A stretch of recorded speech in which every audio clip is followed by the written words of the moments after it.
Încep prin folosirea unei baze de machiaj de la NYX, care ajută la fixarea machiajului pe parcursul întregii zile. După care folosesc un corector tot de la NYX cu o putere de acoperire mai mare pentru a ascunde zonele mai roșii ale feței și coșurile, care le aplic cu o pensulă pentru corector de la Oriflame. Acest pas nu este obligatoriu, mai ales într-un machiaj de zi.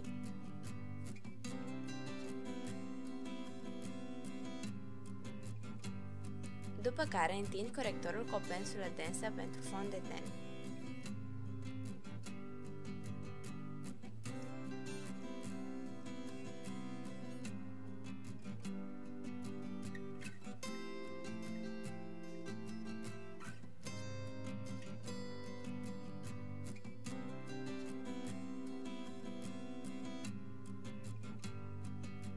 Fondul de ten pe care îl folosesc este de la L'Oreal împreună cu cel de la Maybelline, care dau un aspect luminos tenului. Momentan folosesc două pentru a obține culoarea dorită.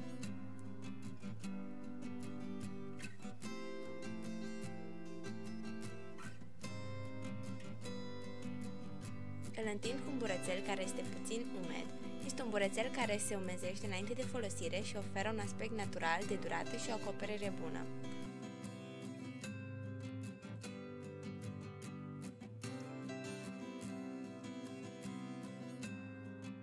După care folosesc anticearcănul, cel pe care l-am eu este de la Maybelline. Pentru a lumina zona pometelui, nu doar zona de sub ochi, cobor puțin cu acest corector și îl aplic și în centrul feței și pe bărbie.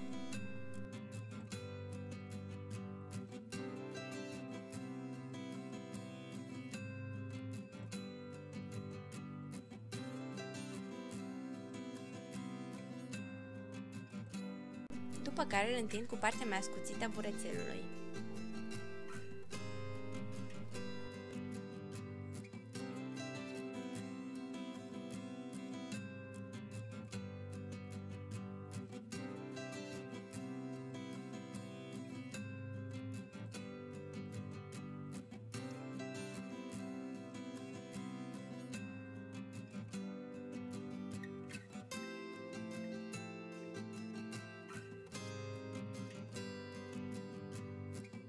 Și acum fixăm totul cu o pudră, în afară de frunte, deoarece prefer să aplic pudra după ce îmi fac sprâncenele, pentru ca produsul să se fixeze mult mai bine pe piele, fiind o suprafață mai umedă. Pentru sprâncene folosesc creionul de la NYX și setul de la Oriflame. Creionul folosesc pentru a-mi contura sprâncenele și pudra pentru a completa spațiile libere.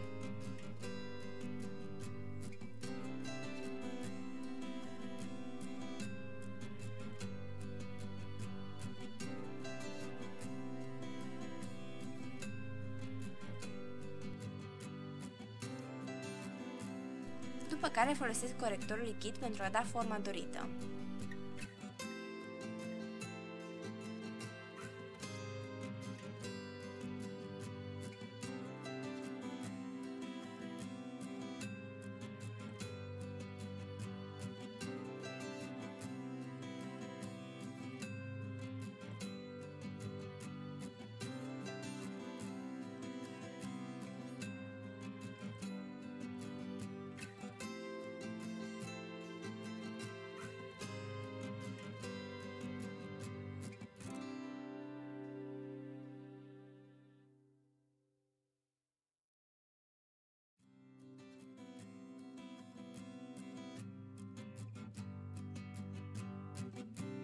Pentru machiajul ochilor voi începe prin a aplica pudră de la linia genelor până la sprâncene, deoarece vrem pentru acest machiaj o bază neutră.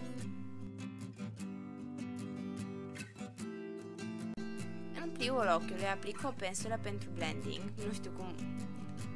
nu știu ce alt termen aș putea folosi, o culoare caramel de la Sleek, care este de fapt o pudră folosită pentru conturarea feței, dar care este foarte potrivită și pentru a defini ochii.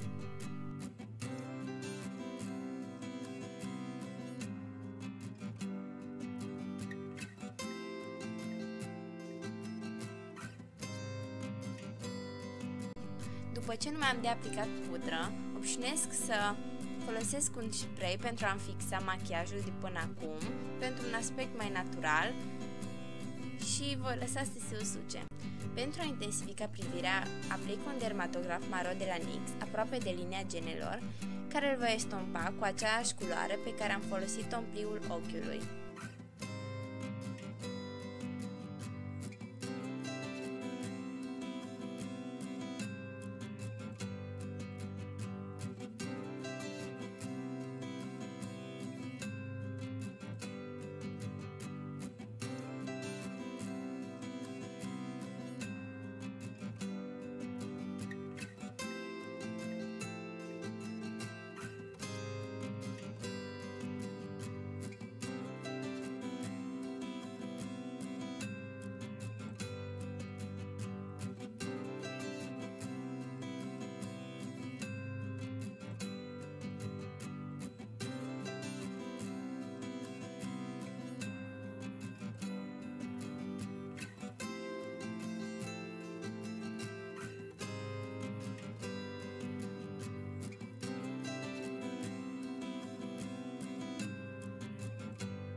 Folosind o nuanță mai închisă de maro, aplic fardul în colțul extern al ochilor pentru a defini puțin mai mult ochii.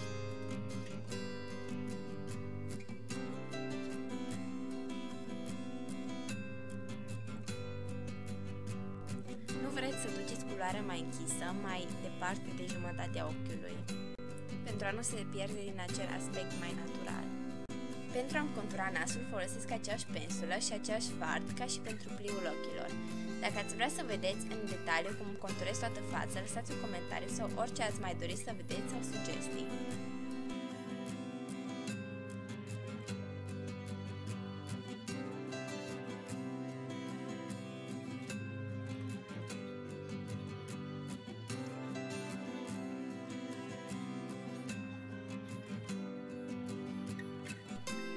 Conturez fața din nou cu aceeași pudră și cealaltă parte a pensulei pe care am folosit-o pentru pudră.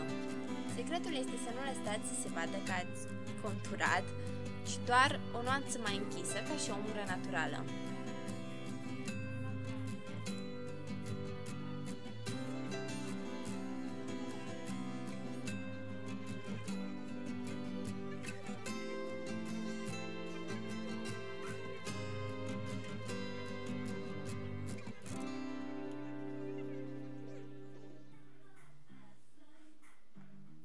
Pentru blush am folosit blushul de la NYX, care este mai mult cu o tentă de bronz.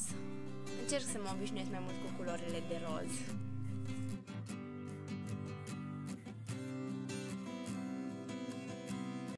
După care obișnuiesc să revin cu pensula pentru pudră și să trec peste acel blush pentru a nu lăsa o nuanță prea pronunțată.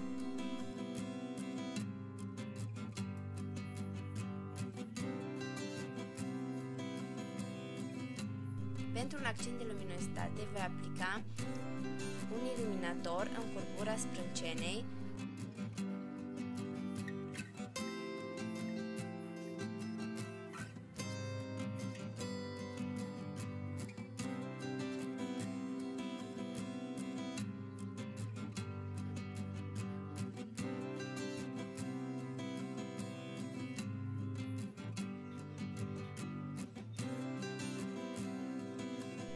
După care, folosind același iluminator, îl voi aplica pe zonele înalte ale feței.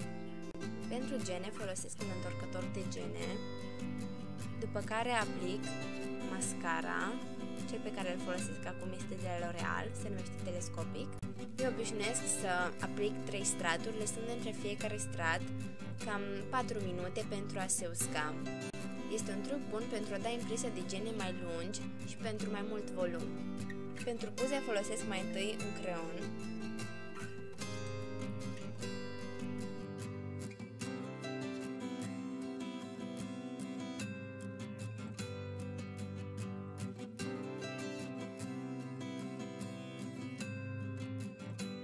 După care aplic un luciu de la Sleek, care are o textură cremoasă și se usucă mat. Este perfect pentru machiaj de zi deoarece persistă foarte bine.